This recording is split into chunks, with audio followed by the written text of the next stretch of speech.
बीज 2 kilo 2.5 kilo जो हमने परियोजना से आपको दिया था, उसको बीज बना के आप अगले साल जब आपका खेत खाली होगा तब आप लगा सकते हो उसको, ठीक है, उसका बीज तैयार करके, क्योंकि वो एक प्रकार का मॉडल था, तो बाकी किसान उसको लेकर सीखे। जैसे फार्मर फील्ड स्कूल में क्या होता है, गाँव में होता है, कोई किसान मॉडल किया उसको देखने के लिए लोग जाते हैं। तो कहने का मतलब है हम लोग कैसे रीड मेमोरी को आगे ले जा सकते हैं और क्या क्या इंटरवेंशंस की प्रपोज थोड़ा बताइए। ठीक है, धन्यवाद। तो आए आप सभी को संबोधित किया, एक बार जोरदार तालियों के साथ स्वागत।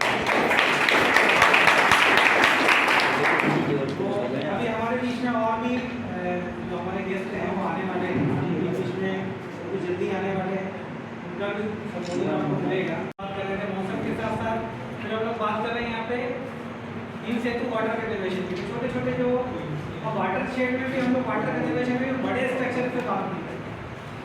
अब गाँव में हम लोग जाते हैं, गाँव में जब किसानों के साथ मीटिंग करते हैं तो वो लोग बड़ी बड़ी बात करते हैं, साहब नहर ले आइए, अब नहर लाने के लिए आपको तो 20 साल लग जाएगा, और आएगी तो कहाँ से आएगी, इतना रिसोर्सेज किसके पास है, सरकार के पास है कि नहीं है, सरकार के पास शायद उतना रिसोर्सेज नहीं है, और वो कब आएगी, तब तक तो शायद तस्वीर और गाँव के कहाँ से लग जाएगी और समस्या कितनी बढ़ जाएगी।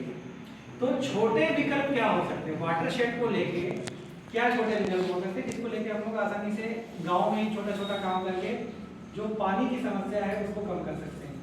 इसके लिए जैसे हम लोग बोरी बंधान कर सकते हैं, ठीक है, आपका मेड़ बंधान हो सकता है, ठीक है, मेड़ बंधान के साथ साथ आप छोटा छोटा खेत तालाब बना सकते हैं, छोटे छोटे गेवेड स्ट्रक्चर बना सकते हैं, ठीक है, या स्टोन पिचिंग कर सकते हैं। ऐसे बहुत सारे काम हो सकते हैं, छोटे छोटे हैं जो 10,000 20,000 50,000 तक में आप लोग कर सकते हैं।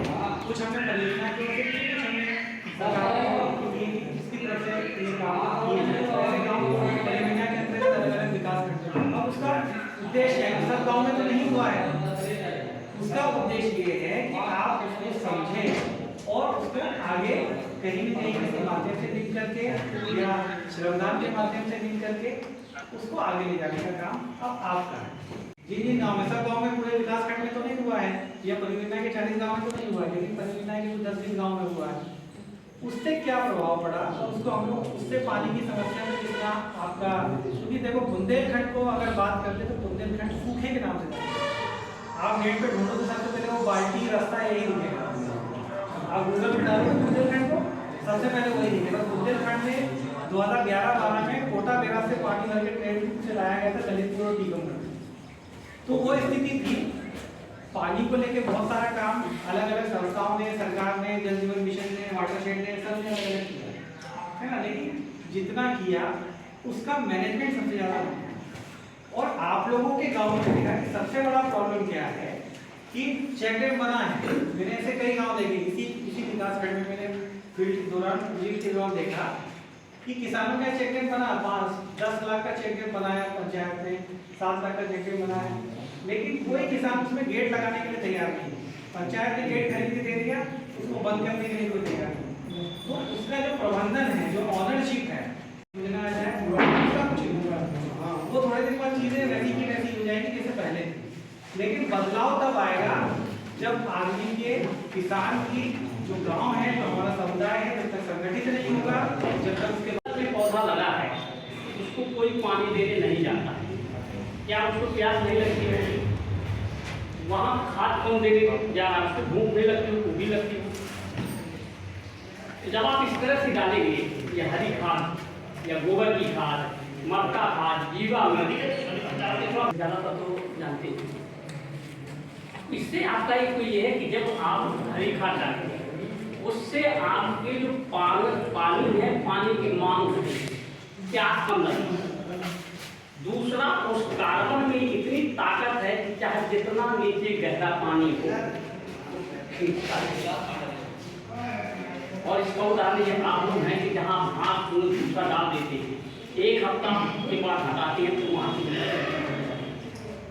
अब आप उसका पुष्टि करिए सही रहेगा, सिंचाई करते हो तो हम यदि इस तरह से वो करेंगे, आइएगा ये है कि चाहे जितना तापमान बढ़े, वही हाल जैसे आप गर्मी के दिन में एक बार आप पक्के घर में घुसिए, उसका एहसास करिए और फिर कच्चे घर में घुसिए, तो आपको अंतर पता चल जाएगा।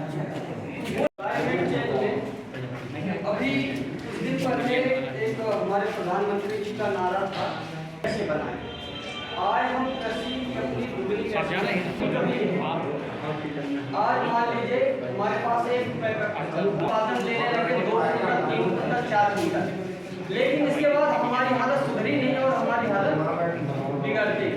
इसका आप लोगों ने अनुभव किया होगा कि हमारे जैसे आपको मलेरिया है और आपको बुखार चाहिए, आपने 1 रुपए की पैरासीटामोल ला करके खा लिया, आपको बुखार सुबह उतर गई, शाम को चढ़ा, ठीक है।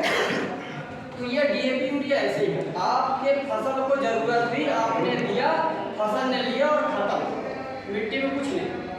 क्योंकि आपको पता होगा जो डीएपी यूरिया है किससे बनता है, ये पत्थर से बनता है। पत्थर को गला करके डीएपी एक रॉक फॉस्फेट एक पत्थर होता है जिससे गला है। अब हम क्या कर रहे हैं, अपने खेत में बाहर से लाके पत्थर पड़ रहे हैं उत्पादन के चक्कर में। उससे क्या हो रहा है कि वो फसल एक ही बार में काम हुई, हमारे फिर अगले बार डालना है।